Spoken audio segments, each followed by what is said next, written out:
Ova Magica is a game that gives off the vibes when Stardew Valley meets Pokemon. This is a wholesome JRPG farm game inspired by the classics. In addition to the common farm sim elements like farming, crafting, and building relationships with the townsfolk, you get to have these cute and wobbly creatures called blobs. They come in dozens of varieties which you can breed to have unique features and stronger skill sets. These blobs can be used to battle other trainers, and they can also help you around your farm. Are you thinking about buying this game? If yes, then this video is for you. This video will show you everything you need to know about Ova Magica, which would help you decide whether to finally get the game or not. Everyone has a different playstyle and preference, so in this video, I will just showcase everything as it is and let you decide if the game is for you or not. Naturally, there might be some spoilers in this video, so if there is an aspect in the game that you want to save for your own playthrough, then skip to the next part of the video. I put timestamps for easy access. This is a single-player game that is now available on Steam as early access. This means that the game is still in development, and there are still some features missing and there might be some bugs present. You can also now play this game on your Steam Deck. This game is set to release on consoles including PlayStation, Xbox, and the Switch once it releases into 1.0 version around sometime in 2025, depending on the game's progress during early access. It currently only supports English as of the making of this video, but other language supports are coming soon. Here are the minimum spec requirements. Here is also the current early access roadmap. For this video, I am using the information from patch 0.63, and please note that there are more updates planned in the near future that might change some of the information here. I've played a lot of early access games, and honestly, this is probably one of the games that already feels polished even if it's early access. I only encountered one minor bug after more than 20 hours of playtime, and this bug is now fixed on the current version. The game also runs smoothly on my PC. The developer is very helpful and responsive to bugs reported on the Discord server. And since the first few patches were released very quickly, maybe most bugs will be fixed by the time you're watching this video. There are 5 major patches released within the first 2 weeks of the game, fixing most of the issues and feedback from players. For the graphics and music, all footage shown in this video are from my own game, and I am playing the in-game music in the background. In the actual game, the music changes depending on the location, and it also changes per season and event. Do note that you can change the saturation level for your game. I'm using the middle saturation setting in my game, but you can make this more saturated or less saturated to suit your tastes. Let's talk about some of the settings that you can tweak to make the game more suited to your playstyle. In-game days are automatically set to 12 minutes, but can be adjusted anywhere from 3 to 22 minutes. You can also set a blob battle difficulty to easy or default. In easy mode, critical damage is disabled, damage taken is reduced, and damage cost is increased. For accessibility, I was only able to note being able to change color saturation level and turning this option to reduce flashing lights and effects. There is also a photosensitivity warning before the game starts. Let's go to the story. You move to Clover Town to inherit a plot of land from your farm. Each resident in Clover Town has a blob companion, and you are given a free blob at the start where you have to choose between the 3 blob types: magma, forest, or storm. You are then free to forge your own path, whether you want to become the next Blob League champion or focus on collecting and breeding all the blobs. The choice is yours. The character creation portion of the game is fairly simple. Do note that your character does not have a nose or a mouth. There is a limited amount of clothing options at the start, but it says here that you will be able to unlock more in the game. Here are the adorable hairstyles available, and you can also change its color. There are some facial hair, and you can choose from a set of eyes and eyebrows available. You can also wear some glasses and put a mask on if you'd like. Decorating your house or farm is very easy since you can use the workbench to easily pick and place items whether inside or outside of your house.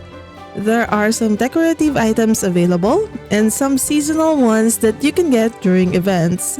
I do hope more options for furniture will be available in the future, especially since the blobs get happier if their barns are decorated.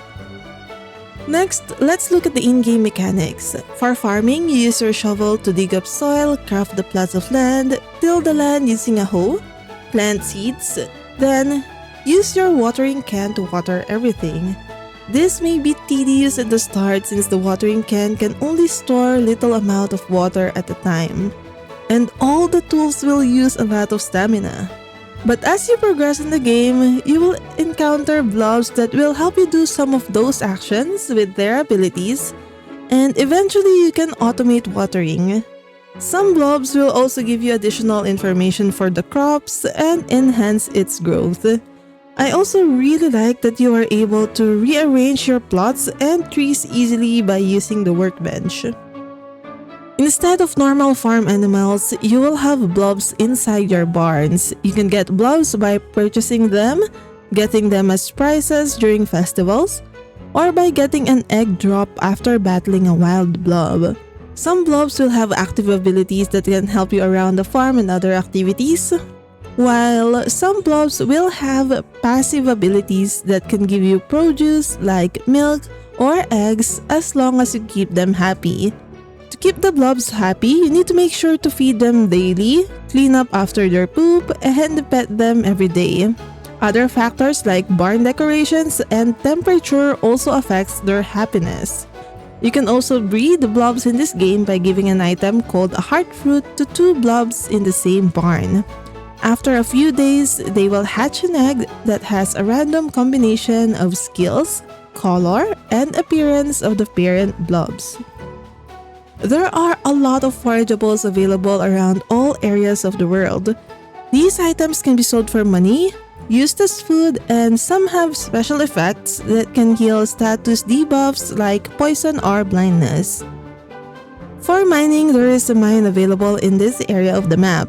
Only a small portion of it will be available at first, where you can find wild blobs and ores.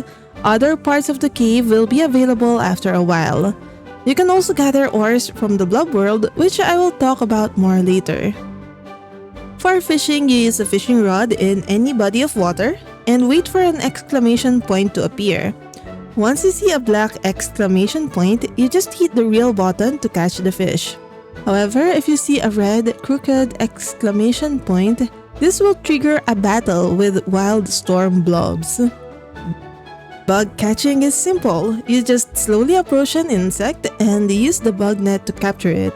A blob ability will also eventually help make this easier.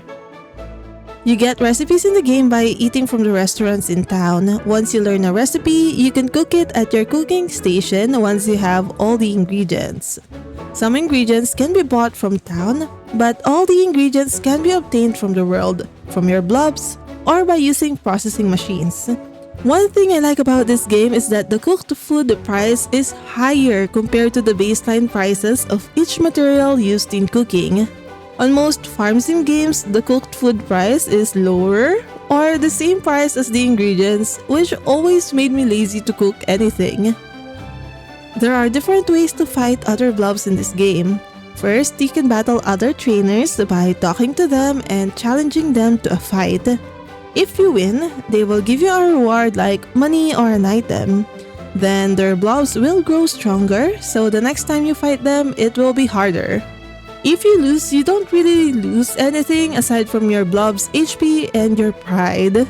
Then there is a blob league where you can compete against other trainers in an arena. You need to pass the qualifying rounds and minimum requirements in order to compete in these.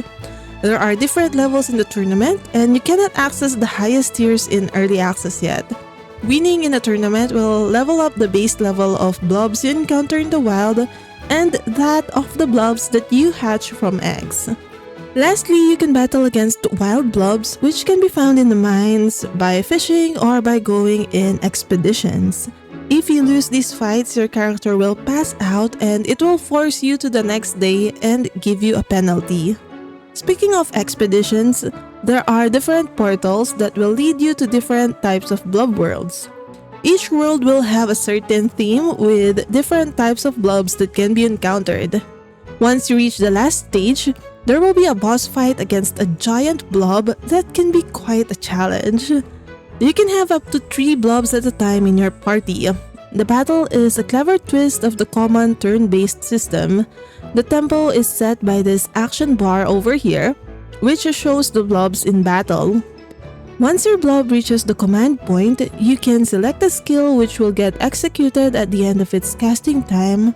Then it goes to the recovery stage. However, blobs casting a skill gets critical damage if they get attacked in that zone. All blobs that get damaged are pushed down the action bar. You can use items to recover your blob's health and stamina bars during the fight. Item usage does not require a recovery period. You can use your blob's elemental strengths to deal more effective attacks. Likewise, your blobs will also have a weakness against a specific element. The speed of the blobs in this bar is dictated by the blob's speed stat. Each blob has an attack, defense, and speed stat. These stats can be increased by using a corresponding skill during battle repeatedly. The blob's maximum health can be increased by feeding it food that it's craving, which changes per day. On the other hand, its maximum stamina can be increased by playing with it in a minigame using the blob's choice of toy. You are given the basic tools at the start of the game. The bug net and fishing rod will come from certain NPCs once you've met them. These tools do not have durability, but it does take up a lot of stamina to use, especially at the start. You can upgrade your tools by giving metal bars and money to the blacksmith. Aside from the blobs, your own character will also have skill points. You can earn skill points by increasing your relationship with romanceable NPCs. You can lessen the amount of stamina needed to use your tools, increase the chance of mutation for blob breeding, increase the amount of money you can get from selling items, etc. You sell your items here using a shipping bean. You cannot sell items directly to a store. There will be a special on-demand item for each day that will sell 3 times its base price. Next, let's look at the controls. You can play on mouse and keyboard, and it has controller support. I've been playing this game using a controller and I haven't encountered any issues. The controls are simple and intuitive, and I love the QOL details in this game. As I mentioned earlier, you can move the stuff in your farm using a workbench, including plots of land and debris. You start the game with 10 inventory slots available in your backpack. As far as I can tell, this can be upgraded to contain up to 40 slots as you buy backpack upgrades from the shop. The tools take up inventory space, but you can use these chests called magical storage that is scattered around key points in the map where you will most likely need to sort your inventory. This includes the mines, the ruins, the blacksmith shop, etc. This magical storage are all connected, so you are able to access all of your inventory.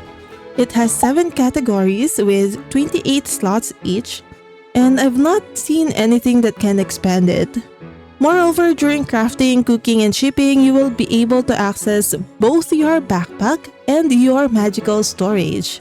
There are also buttons to toggle auto-sort, transfer single items, or transfer all items. There's currently no way to split a stack or to get a specific amount from a stack. There are 3 seasons in the game, each with 20 days each. The game starts at Solis, which is like spring, then Ceres that looks like autumn, and finally Frigus for winter. The seasons were shorter at launch with only 12 days per season, but has been changed due to player feedback.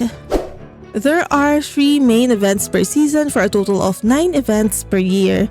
Each of these events will have some sort of minigame or activity for you to do, ranging from simple Easter egg hunts to guessing an NPC from a variety of questions.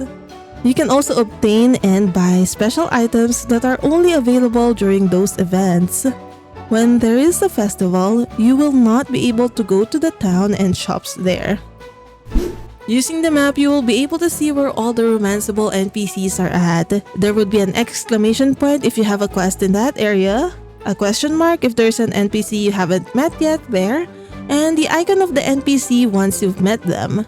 Moreover, the map shows a little yellow heart icon beside the NPC if you have not talked to that NPC that day yet. Fast travel can be unlocked by interacting with signposts around the map.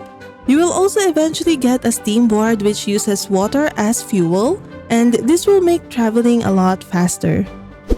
There are two types of NPCs here.